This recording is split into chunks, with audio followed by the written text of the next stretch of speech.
बाद में तीसरा है, पहला दानांतराय, लाभांतराय, भोगांतराय। भोग मतलब जिस वस्तु को हम एक बार भोग लेते हैं तो हम दोबारा उसको यूज़ नहीं कर सकते। जैसे खाने पीने की चीज़ें हैं, खाने का जैसे रोटी है, एक बार जिस रोटी को खा लिया दोबारा उस रोटी को खा सकते हैं क्या? नहीं खा सकते हैं। तो जितनी ऐसी वस्तु है उनके लिए हमें प्रॉब्लम आना, उसे भगवान ने भोगांतराय कहा है। अब कई बार ऐसा होता है, आप भूख भी लगी है, खाना भी परोसा हुआ है, सब कुछ खाने की थाली पर बैठे हैं और अचानक फ़ोन आता है कि आपके नज़दीकी रिश्तेदार को ऐसा ऐसा हुआ है, या कोई ऐसी विपदा आती है कि थाली पर से बैठे हुए आपको क्या करना पड़ता है? उठकर जाना पड़ता है। तो ये क्या हो गया? भोगांतराय हो गया। अब आप जो कहेंगे कि आज के समय में कितने लोगों को शुगर की बीमारी हो चुकी है, कितने लोगों को कोलेस्ट्रॉल की बीमारी हुई है। अब आप सोचेंगे कि ये खान पान की वजह से है।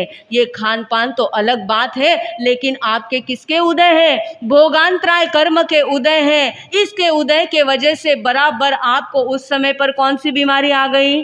कौन सी बीमारी आ गई? डायबिटीज़। कि आपको मीठा खाना, कर्म ने इतने वर्ष तक, आपके उम्र के 40 साल तक ही मीठा खाने की परमिशन दी थी, और 40 साल होकर 1 सेकेंड आगे हुआ और आपको डॉक्टर ने क्या कह दिया कि आपको डायबिटीज़ हो गया है। आज से आपको किसके कंट्रोल करना है?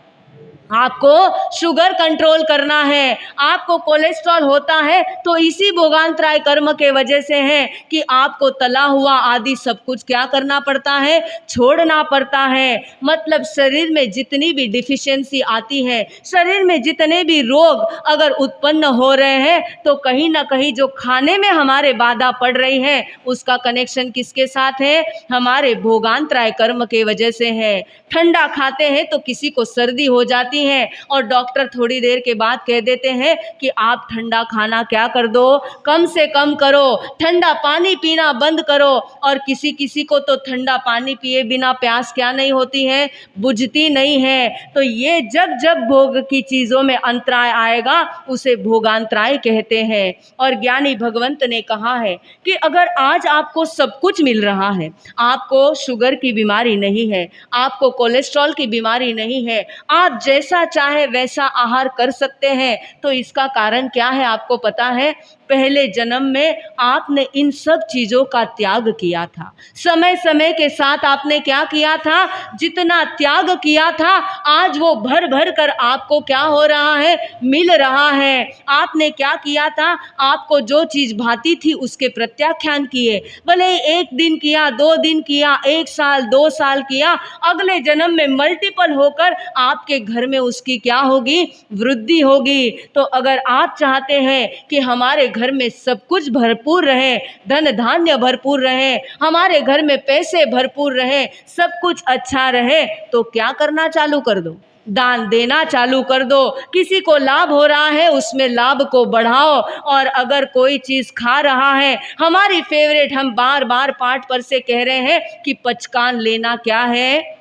ज़रूरी है। मर्यादा करना ज़रूरी है। जितनी अपनी फेवरेट चीज़ों की इस जन्म में मर्यादा करोगे, अगले जन्म में आपको क्या मिलेगा?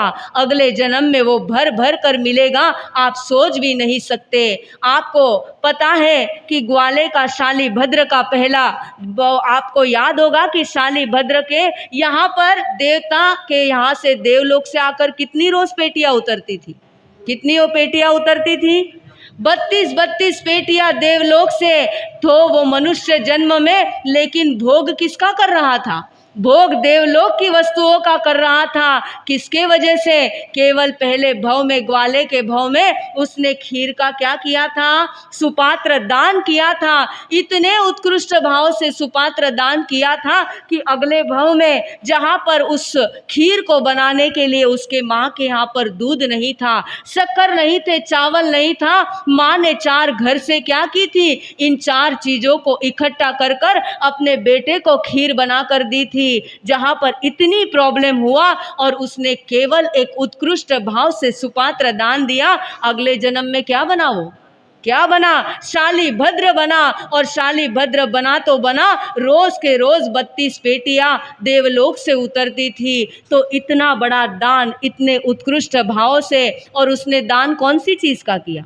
उसकी फेवरेट चीज, उसके लिए वो रो रो कर माँ को कहा मेरे लिए आज क्या बनाना है, खीर बनाना है। उसकी इतनी चहेती चीज को उसने सहजता से क्या कर दिया, दान में दे दिया। तो अगर आप चाहते हैं कि आपके जीवन में ऐसा कुछ ना हो तो आज से क्या कर दो, छोटा मोटा दान देना चालू कर दो। आपको एक उदाहरण बताना चाहती हूँ।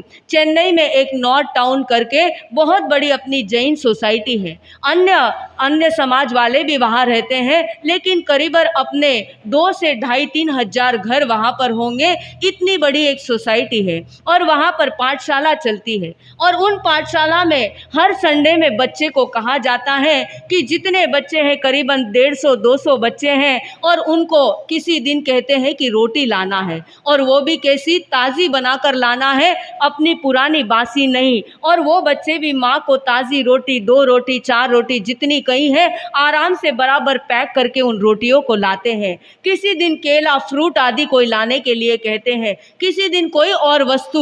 और उनमें से किन किन बच्चों को, कभी 10-15 बच्चे इस संडे, कभी 10-15 बच्चे उस संडे, उनको जहाँ पर दान देना है, कोई गरीब की जगह है, वहाँ पर वो रोटियों को उनके हाथों से दिलाते हैं। कभी और कोई वस्तु है, कहीं कुत्ताशाला है, वहाँ पर देते हैं। ये उनको रोज क्यों करने लगाते हैं हर संडे, ताकि उनको देने की आदत हो जाए। क्या आ जाए, उनके अंदर देने की भावना बढ़े, क्योंकि लेने की भावना तो हमेशा रहती है, देने की भावना क्या होती है, कम आती है। उनके दानांतराय, लाभांतराय, भोगांतराय कर्म को तोड़ने के लिए ऐसा सुंदर उपक्रम वहाँ पर प्रारंभ किया है। और बच्चे इतनी खुशी से वो लाते हैं, क्योंकि उनको सामने और वीडियो बनाकर अगले जो पाठशाला संडे होती है उनको दिखाते हैं कि जो पिछली टाइम आपने वस्तु लाई थी वो कहाँ पर दान में गई।